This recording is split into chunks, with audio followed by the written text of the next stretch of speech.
श्रेणियों से प्राप्त पुरातात्विक प्रमाण निम्न में से क्या है? ऑप्शन 1 भीता से प्राप्त मुहर, ऑप्शन 2 आर्किमेडू से श्रेणी के प्राप्त अवशेष, ऑप्शन 3 समुद्रगुप्त का इंदौर अभिलेख, ऑप्शन 4 भीतरी मोहरें। प्राचीन भारत में श्रेणी व्यापारियों, कलाकारों और दुकानदारों आदि का समूह हुआ करते थे। साधारणतः अलग अलग तरह के काम करने वालों के लिए अलग अलग श्रेणियां हुआ करती थीं। कुछ श्रेणियां तो इतनी संपन्न हो गई थीं कि इन्होंने अपनी मोहरों के साथ सिक्के भी छापने चालू कर दिए थे। ऐसे ही कुछ सिक्के हमें इलाहाबाद के पास स्थित बौद्ध पुरातात्विक स्थल भीता से मिले हैं। क्या आपको पता है कि अरिकमेडु से प्राप्त हुए प्राचीन सिक्के किस देश के साथ व्यापार को प्रमाणित करते हैं? कमेंट बॉक्स में बताएं। निम्नलिखित में से किसके शासनकाल में मुगल चित्रकला शिखर पर पहुंच चुकी थी? शाहजहां, जहांगीर, अकबर, औरंगजेब। मुगल चित्रकारी का जन्म फारसी मिनिएचर पेंटिंग ट्रेडिशन के हिंदू, बौद्ध और जैन आदि ट्रेडिशन से मिलने की वजह से हुआ था। मुगल चित्रकारी में हमें 4 राजाओं अकबर, जहांगीर, शाहजहां और औरंगजेब के बाद के 4 दौर देखने को मिलते हैं। अकबर के द्वारा शुरू किए गए चित्रकारी के काम को जहांगीर ने शिखर पर पहुंचाया। जहांगीर के काल की चित्रकला में हमें यूरोपियन प्रभाव भी साफ नजर आता है। उसके समय में मिनिएचर पेंटिंग या लघु चित्रकारी का काफी विकास हुआ। क्या आपको पता है कि मुगल चित्रकारी से प्रभावित राजपूत चित्रकारी के प्रमुख घराने कौन-कौन से हैं? कमेंट बॉक्स में बताएं। ऋग्वैदिक काल में होता निम्न में से कौन था? ऑप्शन 1 दैवीय शक्तियों का आवाहन करने वाला, ऑप्शन 2 वैदिक ऋचाओं का गायन करने वाला, ऑप्शन 3 सारी यज्ञ क्रियाओं का संचालक, ऑप्शन 4 निम्न में से कोई नहीं। वैदिक काल में पुजारियों के कई प्रकार होते थे। अलग अलग पुजारियों के अलग अलग काम होते थे। ऐसे ब्राह्मण जो यज्ञ क्रियाओं का संचालन करते थे अध्वर्यु कहलाते थे। सामवेद में मंत्रों को गाने वाले को उगाता कहते थे। यज्ञ को सुपरवाइज करने वाले पुजारी को ब्रह्मा बोला जाता था। इन पुजारियों में सबसे बड़ा पुजारी वो होता था जो दैवीय शक्तियों का आवाहन करता था। इस पुजारी को होता बोला जाता था। ये 4 पुजारी 4 वेदों को रिप्रेजेंट करते थे। क्या आपको पता है कि वैदिक काल में यज्ञ होने के बाद लगाए जाने वाले स्तंभ को क्या बोलते थे? कमेंट बॉक्स में बताएं। ब्राह्मण ग्रंथों में निम्न में से किस प्रकार के विवाह को स्वीकृति नहीं दी गई है? देव, आर्ष, ब्रह्म, गंधर्व। ब्राह्मण ग्रंथों सहित हिंदू धर्म से जुड़े अनेक ग्रंथों में हमें 8 तरह की शादियों के बारे में पता चलता है। ये शादियां हैं ब्रह्म, देव, आर्ष, प्रजापत, असुर, गंधर्व और पिशाच। इन 8 विवाहों को 2 समूहों में बांटा गया है। पहला समूह है स्वीकृत शादियों का। इसमें ब्रह्म, देव, आर्ष और प्रजापत आते हैं। इन चारों शादियों में कन्यादान किया जाता है और चूंकि धर्म के अनुसार दान लेना ब्राह्मणों का कर्तव्य है, इसलिए ये चारों शादियां स्वीकृत हैं। क्या आपको पता है कि पिशाच विवाह क्या होता है? कमेंट बॉक्स में बताएं। शिलाकृत बौद्ध स्थापत्य निम्न में से किस जगह नहीं पाया गया है? नासिक, कार्ले, नागार्जुनकोंडा, अजंता। नासिक में हीनयान से जुड़ी पहली से तीसरी शताब्दी के बीच की 23 बौद्ध गुफाएं हैं जिनको त्रिरश्मि लेणी बोला जाता है। महाराष्ट्र में लोनावला के पास स्थित कार्ले में भी दूसरी से 5वीं शताब्दी के बीच बनी गुफाएं मिलती हैं। औरंगाबाद की अजंता की गुफाएं तो विश्वविख्यात हैं। इन्हें विश्व धरोहर का दर्जा भी मिला है। प्रश्न में दिए गए विकल्पों में केवल आंध्र प्रदेश में स्थित नागार्जुनकोंडा में ही शिलाकृत बौद्ध स्थापत्य नहीं मिला है। क्या आपको पता है कि नागार्जुनकोंडा और बौद्ध धर्म का क्या संबंध है? कमेंट बॉक्स में बताएं। सिंधु घाटी सभ्यता की तिथि निश्चित करने में निम्न में से कौन सा व्यावहारिक रहा है? ऑप्शन 1 सिंधु स्थल पर पाई गई मेसोपोटामिया की मुहर, ऑप्शन 2 मेसोपोटामिया में पाया गया हड़प्पा का मुहर, ऑप्शन 3 भारत में आर्यों का आगमन, ऑप्शन 4 उत्तर हड़प्पा की बर्तन निर्माण कला। सिंधु घाटी सभ्यता से हमें अब तक 3500 से भी ज़्यादा मोहरें मिल चुकी हैं। ये मोहरें सामान्यतः चौकोर हैं। इनमें सबसे ऊपर कुछ चिन्ह बने होते थे, बीच में किसी जानवर की आकृति होती थी और सबसे नीचे कुछ और चिन्ह बने होते थे। हड़प्पा सभ्यता की ये मुहरें केवल हड़प्पा के स्थलों से ही नहीं मिली हैं, बल्कि इनको मेसोपोटामिया में भी पाया गया है।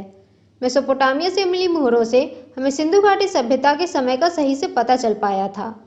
क्या आपको पता है कि मेसोपोटामिया की सबसे महत्वपूर्ण नदी का क्या नाम है? कमेंट बॉक्स में बताएं। महापाषाण संस्कृति हमें उस ऐतिहासिक युग से परिचित कराती है जब पत्थर उपयोग किए जाते थे। ऑप्शन 1 अस्त्र बनाने के लिए, ऑप्शन 2 औजार और उपकरण बनाने के लिए, ऑप्शन 3 समाधियां और कब्रें बनाने के लिए, ऑप्शन 4 दैनिक उपयोग की सामग्री बनाने के लिए। इस प्रश्न का सही उत्तर है ऑप्शन सी। महापाषाण संस्कृति दुनिया भर में पाई जाने वाली ऐसी संस्कृति है जिसमें बड़े बड़े पत्थरों का उपयोग किसी ढांचे या इमारत को बनाने में होता था। यूरोप में इस तरह के 35,000 से भी ज्यादा ढांचे मिले हैं। इन ढांचों में ज्यादातर या तो घर के होते थे या फिर कब्र के, या फिर इनका उपयोग किसी धार्मिक कार्य के लिए होता था। भारत में वैसे तो ये लगभग हर राज्य में मिले हैं, लेकिन इनकी संख्या दक्षिण भारत और कश्मीर के क्षेत्र में ज्यादा है। क्या आपको भारत के कुछ महापाषाण संस्कृति से जुड़े स्थलों के नाम पता हैं? कमेंट बॉक्स में बताएं। सर्वेश्वरवाद निम्न में से किस समुदाय का दर्शन था? भक्ति, चिश्ती, नक्शबंदी, सुहरावर्दी। इस प्रश्न का सही उत्तर है चिश्ती। सर्वेश्वरवाद का मानना है कि वास्तविकता और भगवान दोनों एक ही होते हैं। इसका साधारण भाषा में मतलब है कि भगवान हर चीज में मौजूद हैं। सर्वेश्वरवादी लोगों का मानना होता है कि भगवान किसी आदमी या किसी अन्य जीव की तरह नहीं दिखते हैं। वैसे तो सर्वेश्वरवाद का दर्शन हजारों साल पुराना है और ये लगभग हर धर्म में मिल जाता है, लेकिन इस्लाम में यह हमें चिश्ती समुदाय में ही देखने को मिलता है। क्या आपको पता है कि भक्ति आंदोलन का समयकाल क्या था? कमेंट बॉक्स में बताएं। मानव द्वारा प्रयोग किए जाने वाली पहली धातु निम्न में से कौन सी थी? एल्युमिनियम, तांबा, लोहा, चांदी। इस प्रश्न का उत्तर है तांबा। तांबा मनुष्य के द्वारा प्रयोग में लाई जाने वाली पहली धातु थी। इसका सबसे पहला प्रमाण हमें इराक से मिले एक पेंडेंट से मिलता है जो करीब 8700 ईसा पूर्व का है। इसके बाद करीब 5000 सालों तक मनुष्य ने केवल तांबे का प्रयोग ही किया। इसके बाद करीब 4000 ईसा पूर्व में मनुष्य ने सोने की खोज की और उसका प्रयोग करना सीखा। 3000 ईसा पूर्व तक मनुष्य ने चांदी और लेड धातुओं का भी पता लगा लिया था। क्या आपको पता है कि सिंधु घाटी सभ्यता में प्रयोग होने वाली सबसे प्रमुख धातु कौन सी थी? कमेंट बॉक्स में बताएं।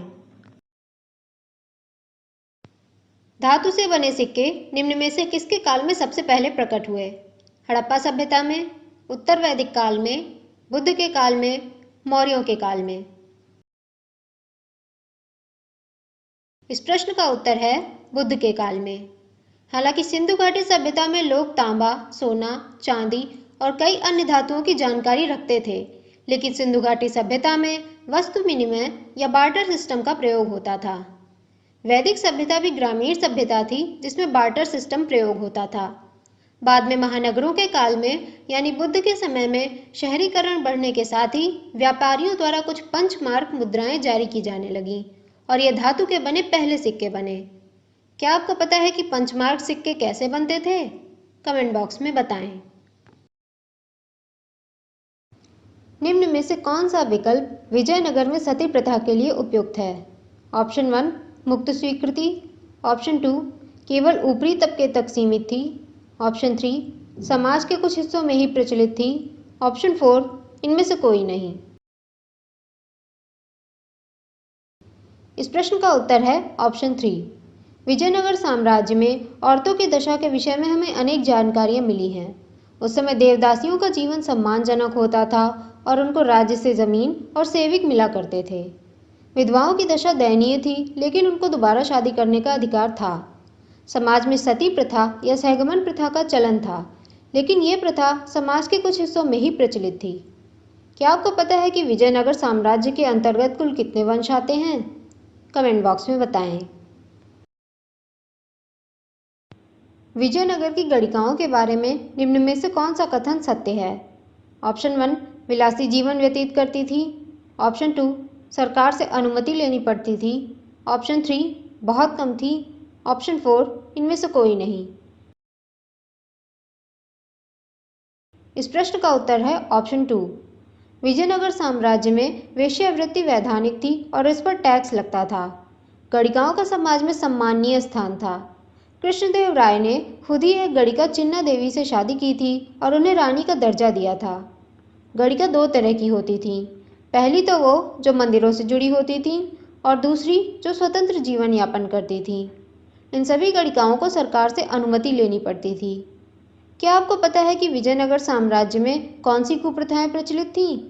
कमेंट बॉक्स में बताएं। निम्न में से कौन सी तमिलनाडु में क्षेत्रीय प्रशासन की इकाइयां थीं? ऑप्शन 1 राज्य, नाडु, स्थल, ग्राम। ऑप्शन 2 वलनाडु, नाडु, राज्य, ग्राम। ऑप्शन 3 राज्य, ग्राम, स्थल, नाडु।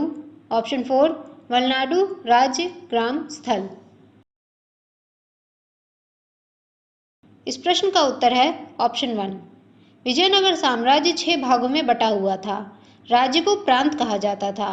प्रांत के अंतर्गत मंडल आते थे। जिलों को कोट्टम या वलनाडु बोलते थे। नाडु परगना या तहसील को बोला जाता था। मेला ग्राम 50 गांवों का समूह होता था। स्थल या सीमा कुछ गांवों के समूह होते थे। प्रशासन की सबसे छोटी इकाई ग्राम या उर हुआ करती थी। क्या आपको पता है कि विजयनगर साम्राज्य में भूमि के कितने प्रकार थे? कमेंट बॉक्स में बताएं। पोर्ट्रेट चित्रकारी निम्न में से किस मुगल शासक के काल में समृद्ध हुई? अकबर, जहांगीर, शाहजहां, औरंगजेब। इस प्रश्न का उत्तर है जहांगीर। शेरशाह सूरी से हारने के कुछ सालों बाद जब हुमायूं वापस आया तो अपने साथ 2 प्रसिद्ध चित्रकारों को भी लाया। इन दोनों चित्रकारों ने बाकी लोगों के साथ मिलकर अलग खूबियों वाली मुगल पेंटिंग को जन्म दिया। अकबर के काल में लघु चित्रकारी यानी मिनिएचर पेंटिंग बहुत प्रसिद्ध हुई। अकबर ने हजारों लघु चित्र बनवाए। यूरोप की कला से प्रभावित जहांगीर ने पोर्ट्रेट चित्रकारी की दिशा में बहुत योगदान दिया। उसके समय चिड़ियों, जानवरों और फूलों के भी पोर्ट्रेट बनाए गए। क्या आपको पता है कि हमजा नमा नामक 1400 पेंटिंग का कार्य किस शासक ने करवाया था? कमेंट बॉक्स में बताएं। किसके शासनकाल में अनेक धार्मिक ग्रंथों का अनुवाद फारसी में हुआ? फिरोज तुगलक, मोहम्मद बिन तुगलक, बलबन, नसीरुद्दीन मोहम्मद। इस प्रश्न का उत्तर है फिरोज तुगलक। फिरोज शाह तुगलक ने 1351 से 1388 के बीच दिल्ली सल्तनत पर राज किया। उसने 32 पेजों की फुतुहत-ए-फिरोजशाही नाम से अपनी जीवन कथा लिखी। फिरोज इस्लाम को कट्टरता से मानने वाला था। उसके राज्य में शिया का कानून लागू था और गैर मुस्लिम लोगों को जजिया देना पड़ता था। हालांकि अपने धार्मिक विचारों में वो कट्टर था, लेकिन उसने सबसे पहले हिंदू धार्मिक ग्रंथों का फारसी भाषा में अनुवाद चालू करवाया। क्या आपको पता है कि फिरोज शाह से पहले दिल्ली सल्तनत का सुल्तान कौन था? कमेंट बॉक्स में बताएं। विधवा पुनर्विवाह अधिनियम किस महापुरुष के प्रयत्नों से पारित हुआ? ईश्वर चंद्र विद्यासागर, राजा राम मोहन राय, देवेंद्र ठाकुर, केशव चंद्र। इस प्रश्न का उत्तर है ईश्वर चंद्र विद्यासागर। ईश्वर चंद्र विद्यासागर 19वीं शताब्दी में बंगाल के एक प्रमुख शिक्षाविद और समाज सुधारक थे। उन्होंने बंगाली अक्षरों को भी सुधारा। उन्हें बंगाली गद्य का पिता भी कहा जाता है। लेकिन जिस काम के लिए उन्हें सबसे ज्यादा जाना जाता है वो है विधवा पुनर्विवाह। उनके ही प्रयासों और पिटीशन की वजह से 1856 में हिंदू विधवा पुनर्विवाह कानून लॉर्ड डलहौजी ने निजी तौर पर फाइनल किया। क्या आपको पता है कि बंगाली पुनर्जागरण के पिता के तौर पर किसे जाना जाता है? कमेंट बॉक्स में बताएं। वेंकटेश्वर मंदिर किस राज्य में स्थित है? जम्मू कश्मीर, पंजाब, आंध्र प्रदेश, तमिलनाडु। इस प्रश्न का उत्तर है आंध्र प्रदेश। वेंकटेश्वर मंदिर आंध्र प्रदेश के चित्तूर जिले की तिरुमाला नामक पहाड़ियों में स्थित है। इसको तिरुमाला तिरुपति और तिरुपति बालाजी मंदिर भी बोला जाता है। ये मंदिर भगवान विष्णु के वेंकटेश्वर अवतार को समर्पित है। ऐसा माना जाता है कि कलयुग में पापों से मुक्ति दिलवाने के लिए भगवान विष्णु वेंकटेश्वर का रूप लेकर आएंगे। इस मंदिर का प्रशासन तिरुमाला तिरुपति देवस्थान नाम द्वारा किया जाता है। क्या आपको पता है कि भारत का सबसे ज़्यादा विजिट किया जाने वाला मंदिर कौन सा है? कमेंट बॉक्स में बताएं। चोल काल में महासभा क्या थी? ऑप्शन 1 ब्राह्मण गांवों में वयस्कों का सम्मेलन। ऑप्शन 2 मिश्रित जनसंख्या वाले गांवों में वयस्क व्यक्तियों की गोष्ठी। ऑप्शन 3 पूरे गांव की जनसंख्या की संसद। ऑप्शन 4 इनमें से कोई नहीं। इस प्रश्न का उत्तर है ऑप्शन 1। ग्रामीण स्तर पर चोल साम्राज्य बहुत अच्छी तरह विकसित था। चोल शिलालेखों में हमें 3 तरह की असेंबली का जिक्र मिलता है। इन तीनों को उर, सभा और महासभा नाम से जाना जाता था। उर क्षेत्रीय लोगों की बैठक होती थी जिनमें बिना नियम के बातों पर चर्चा होती थी, लेकिन सभा और महासभा ब्राह्मण गांवों के वयस्कों का सम्मेलन होता था। इनकी व्यवस्था उर से ज़्यादा कॉम्प्लेक्स हुआ करती थी। क्या आपको पता है कि चोल काल में राज्य को क्या बोलते थे? कमेंट बॉक्स में बताएं। संगम साहित्य का संकलन कहाँ पर किया गया था? कोरकाई में, तंजावुर में, मदुरई में, उरैयूर में। इस प्रश्न का उत्तर है मदुरई में। संगम का अर्थ है तमिल रचनाकारों का संगठन। संगम साहित्य प्राचीनतम तमिल साहित्य को बोला जाता है। संगम साहित्य की कविताएं पुरुष और महिलाओं दोनों के द्वारा लिखी गई हैं। सभी तमिल कविताओं का संकलन 300 ईसा पूर्व से 300 ईस्वी के बीच अलग अलग शहरों में किया गया था। ये शहर हैं मदुरई और कपतपुरम।